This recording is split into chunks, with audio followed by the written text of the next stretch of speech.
हे healers, तो finally हम पहुंच गए हमारे कंक्लूजन वीक पर।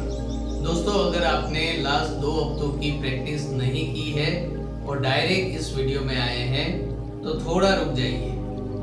पहले 14 दिन की जो प्रैक्टिकल एक्सरसाइज है उसे कंप्लीट कीजिए, उसके बाद ही आप ये तीसरा वीक जो है उसे एक्सपीरियंस कीजिए, क्योंकि इसमें बहुत सी चीज़ें ऐसी होगी जो आपको अनबिलीवेबल लगेगी। शायद कुछ आपको बाउंसर्स भी जाए।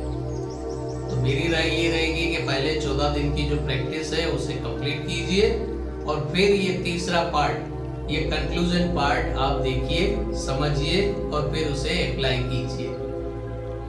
और अगर आपने प्रैक्टिकल प्रैक्टिस कंप्लीट कर ली है तो अपना फीडबैक जरूर दीजिएगा। तो चलिए चलते हैं हमारे लास्ट वीक के सब्जेक्ट्स पर। हमने 13वें दिन अपनी सांसों में 5 एलिमेंट को एक्सपीरियंस किया था। 14वें दिन हमने लास्ट वीक का रिवीजन किया था। अब 15वें दिन हम इसी 5 एलिमेंट को अपनी सांसों के साथ साथ अपने फिंगर्स में भी एक्सपीरियंस करने वाले हैं। जैसे सांसों में हमें अलग अलग डायमेंशन मिले थे, उसी तरह हमारे फिंगर्स में भी 5 एलिमेंट के अलग अलग एक्सपीरियंस हमको हो सकते हैं। और ये नेचर ने हमें एक तरह से गिफ्ट दी है कि जब भी आपको जिस एलिमेंट की ज़रूरत हो अपनी रूटीन में, उसके अकॉर्डिंग आप उस एलिमेंट को एक्टिव कर पाओ।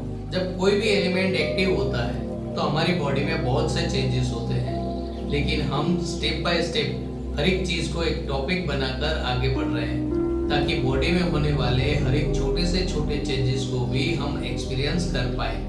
15वें दिन की ये एक्सरसाइज हमारे सेंस पावर को इम्प्रूव करने में हमें हेल्प करेगी। यहाँ से जब हम 16वें दिन में आते हैं तब हमारा एक्सपीरियंस भी स्वीट 16 वाला हो जाता है। और यहाँ पर हम 5 एलिमेंट को अपने टेस्ट में, यानी कि अपनी टंग में, अपनी जुबान पर एक्सपीरियंस करने वाले हैं। सांसों में, फिंगर में और उसके बाद जुबान पर। लेकिन जुबान पर जब हम एक्सपीरियंस करेंगे तो जैसा मैंने आपको बताया कि टीनेज एक्सपीरियंस, ज़्यादातर टीनेजर्स को पिंपल्स, स्किन इश्यू या फिर डाइजेस्टिव प्रॉब्लम दिखाई देती है। तो यहाँ पर 5 एलिमेंट की जो टेस्ट की एक्सरसाइज है वो ये प्रॉब्लम को सॉल्व करने में और उस प्रॉब्लम को जानने समझने में हमें हेल्प करेगी। अब जब हम 17वें दिन में आते हैं तब हमें इस पंच प्रकृति को ग्रेटिट्यूड करना है, क्योंकि जो भी नॉलेज, जो भी एक्सपीरियंस हमें मिला है वो इस पंच प्रकृति के थ्रू ही मिला है।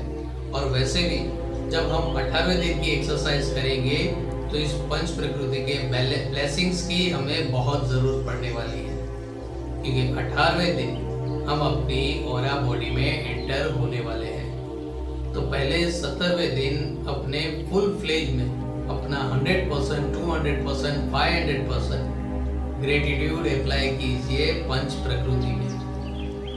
और जब हम 18वें दिन में आएंगे, मतलब हम अपनी ऑरा बॉडी में आएंगे, तो ऑरा बॉडी को हम 2 तरह से एनर्जाइज कर सकते हैं।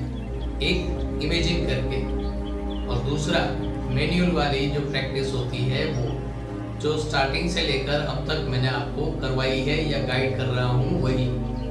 अपनी सांसों के थ्रू अपनी पूरी ऑरा बॉडी को डिजाइन कीजिए और फिर उस ऑरा बॉडी को हमें एनर्जाइज करना है 19वें दिन, क्योंकि 18वें दिन की पूरी एक्सरसाइज आपकी ऑरा बॉडी को ड्रॉ करने में लग जाएगी।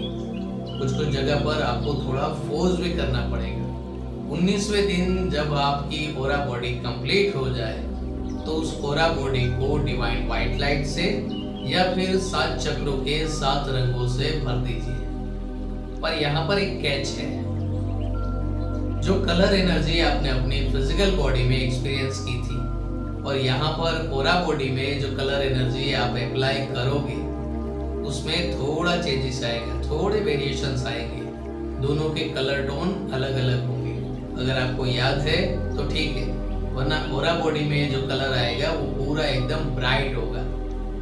20वें दिन हम रिवर्स प्रोसेस करेंगे, मतलब कि अब तक हम अपनी फिजिकल बॉडी से अपनी ऑरा बॉडी को एनर्जाइज कर रहे थे, अब हमारी ऑरा बॉडी हमारी फिजिकल बॉडी को एनर्जाइज करेगी। यहाँ भी अगर आप चाहो तो स्टार्टिंग में डिवाइन व्हाइट लाइट अप्लाई कीजिए और अगर आप कॉन्फिडेंट हो तो कलर लाइट भी अप्लाई कर सकते हैं। ये प्रैक्टिस डिपेंड करती है आपके इंट्यूशंस पर, तो जो भी आपको ठीक लगे उस हिसाब से उस टॉपिक को आप यूज कर सकते हैं। अब जब हम 21वें दिन आएंगे तो ठीक 7वें और 14वें दिन की तरह रिवीजन करेंगे। यहाँ पर ये जो रिवीजन होगा वो आप पहले दिन से भी स्टार्ट कर सकते हैं या फिर लास्ट वीक का जो आपने प्रैक्टिस की थी उसके अकॉर्डिंग भी आप कर सकते हो। वो भी चॉइस आपके ऊपर ही रहेगी। आप अपनी हर एक सांस के थ्रू उस हर एक चीज को एक्सपीरियंस कर सकते हो जो अभी तक आपने अप्लाई की है या अप्लाई कर चुके हो। और इसमें सबसे बेस्ट ये है कि मैं आपको ये सारे सब्जेक्ट की लिंक शेयर कर देता हूँ। आप उसे देखिए और उसके हिसाब से आप प्रैक्टिस भी कर सकते हो या फिर जो बेसिक इंस्ट्रक्शन है उसे जानकर आप अपनी फ्लेक्सिबिलिटी के हिसाब से भी प्रैक्टिस करिए। एक्सपीरियंस दोनों में मिलेगा, क्योंकि सेल्फ फीलिंग एक ऐसा समुंदर है कि जिसमें हर बार डीप डाइव करने पर आपको एक मोती तो मिलता ही है। कभी भी आप खाली हाथ वापस नहीं आते। तो दोस्तों, सेल्फ फीलिंग का हमारा ये मेडिटेशन यहाँ पर कंप्लीट होता है। अब छुट्टी। मगर रुकिए जरा, जैसे हर एक चीज में कंटिन्यू प्रैक्टिस जरूरी है, वैसे सेल्फ फीलिंग में भी आपको प्रैक्टिस कंटिन्यू करनी जरूरी है, तो ही आपको नए नए एक्सपीरियंस होते जाएंगे। इस एक्सरसाइज का एडवांस वर्जन भी मैं बहुत जल्द आपके साथ शेयर करूंगा। तब तक आप अपनी प्रैक्टिस में कंटिन्यू रहिए, नए नए एक्सपीरियंस लेते रहिए। चलिए, कीप फीलिंग, कीप स्माइलिंग।